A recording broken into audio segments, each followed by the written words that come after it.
The Office of Nigeria President yesterday revealed a long list of companies, 300 in total, including names of some Nigerians who are allegedly involved in the former National Security Advisor Sambo Dasuki's contract scandal.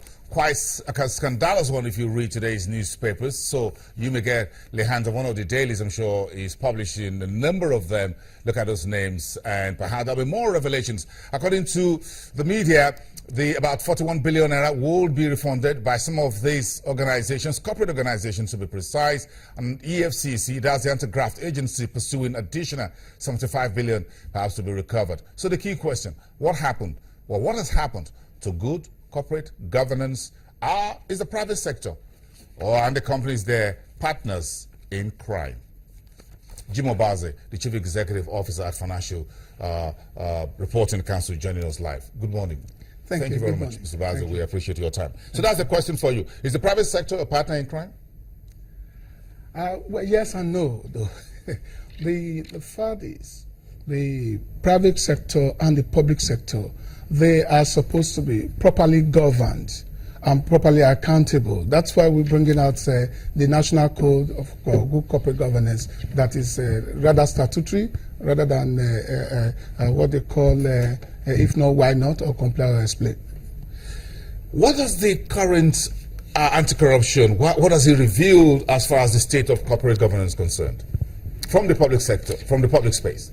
Okay, first you need to understand what is corporate governance. We'll start dealing with what is public and what is private, because it's the same rope that is actually tying them together. It's just that you are calling one public, you are calling one private. Okay, because what is integral to good corporate governance has to do with leveraging on internal values and market-facing obligations to be able to build reputation. So you need effectiveness rather than efficiency, because most of the emphasis is on efficiency rather than effectiveness.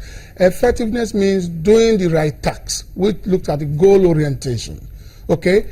And then efficiency means doing the task promptly, which is looking at, you are looking at the process, you are looking at the effort, you are looking at the time. You can actually be efficient in robbing a bank, looking at the speed, but is that the right thing that you are supposed to be doing?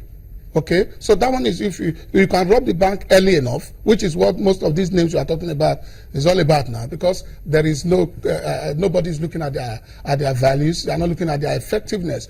Organizations in Nigeria, as public and private, they are supposed to be held to proper accountability. You look at their transparent disclosures, you look at financial reporting. How many entities in Nigeria, especially in the public sector, prepare financial statements? A number of times, you read in the press, this organization, the DG has stolen money, this particular state governor is stolen money. What the citizens should be asking for is financial statement of the state or financial statement of the entity. It is only then you can be able to understand whether there is good accountability, is it properly audited, and then you also be able to, the use of resources, is it actually optimal, or are they doing the right thing with the resources? Are they effective? Members of the public will ask questions, but the question out of that question is this: where do they lay hands on this government? Who compel these public sector organizations to deliver the financials without the code? Okay, first, I agree with you that you need the code.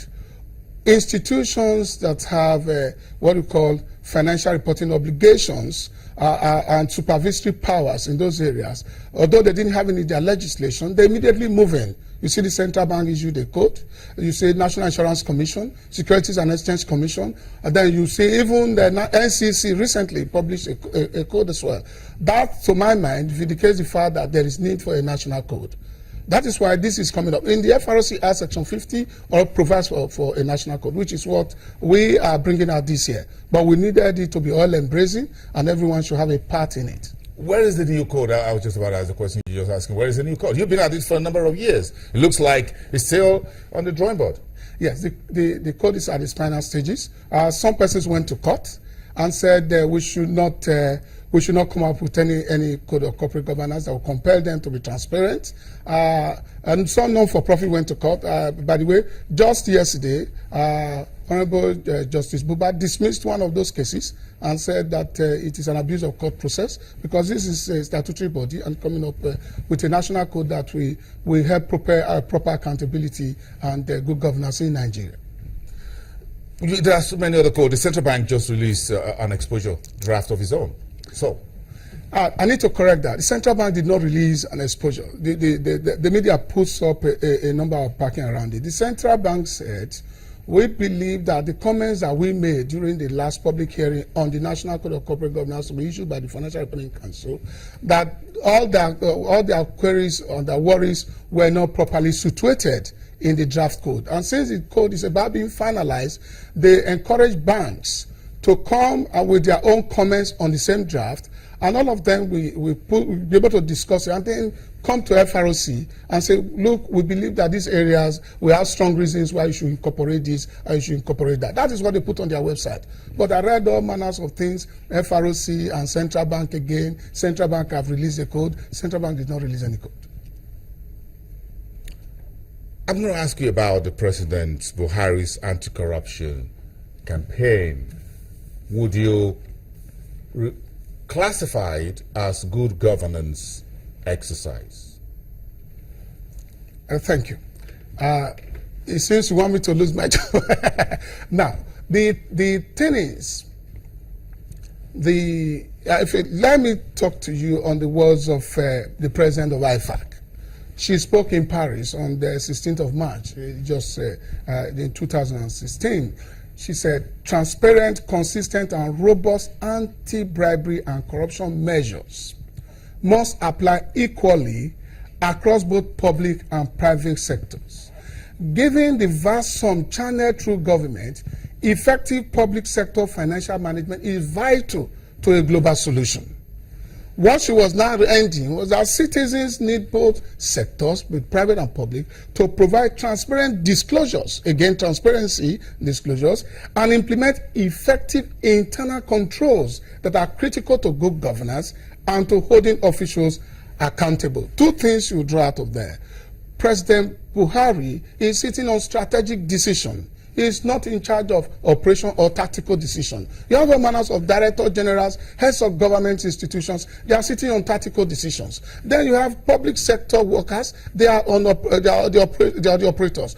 The president sits on strategy. He said, "This is my vision." And then those of us in the tactical level, we push it down and decode it so that the operators can work. So do you agree with the President Buhari's vision? Oh yes, I agree with him, but because he's a strategic decision maker. The president will say, we want good financial reporting infrastructure in Nigeria. It is my role to take that up and say, I take this strategic decision, I put it within the framework of my own organization, and deal with it. 300 companies are now being fingered by the president's office, the EFCC, also in the Dasuki. I'm not going to ask you about that, but does it look very massive to you that 300 companies that are in the private sector are allegedly being fingered in contract scandal? To my mind, I don't blame the 300 companies, I blame regulators. It's a failure of we are not providing we are not good gatekeepers. That's why you can see all of those loopholes. If we are good gatekeepers, I tell you, in government itself, you have the office of the Auditor General. You have for the state, you have for the federal. Now, you have the office of the Accountant General. Now, the Accountant General of states by now should have requested the governor to review their financial management law. Why that of the federal, they need to review the Financial Management Act to be able to embrace accountability to the what we call International Public Sector Accounting Standard, IPSAS. That will provide some levels of disclosures and require some levels of reporting and accountability and internal controls. If you see that there are a number of misgivings and there are corruption within a system, first of all, look at the internal values, look at the internal controls. It is because the internal control system is weak that is why you are seeing all of those loopholes. So I put it on the doorsteps of regulators and not just the thieves. You left your door open, and then the thieves walked in. And when they were going, they said, wait a minute, nobody's talking to us. And then we are blaming the thief. You left the door open. The gatekeepers, regulators. actually there's a problem. We'll go back to the new code. How soon will it be on the street for everyone to see? How soon will it be implementable? You said this will be statutory and not a moral suasion, but it looks like moral suasion haven't really worked over the years. Thank you. You know, the central bank recently said, we are enlarging the base of your comments. We want banks to send in their comments to the central bank. That the central bank telling you that? No. They said that to the public. Okay. They put it on their site. We are calling banks so that by March 29 they collate and then they agree to meet with us. Now, because of that, we were thinking, the code will be implemented July 1. But now we are now looking at that third quarter. We want to hear them and ensure that the code is all embracing, bringing those things. Because once the code is released, the 6 institutions that currently, regulatory agencies that currently have codes, thus will have to be dropped, and then they will now issue industry guidelines that will not be inconsistent with the code, because the code is plain vanilla. It is minimum requirements. Jim Obaze, thank you very much. Thank you. You said third quarter? Yes, third quarter. July, August, September. We're going to hold you to that. Thank you. That's your deadline. Well, you give in the deadline, and I think Nigerians will want you to give it a lifeline. Thank you. Thank you. Jim Obaze, Chief Executive Officer at Financial Reporting Council. Of course, the conversation around those issues are not yet over.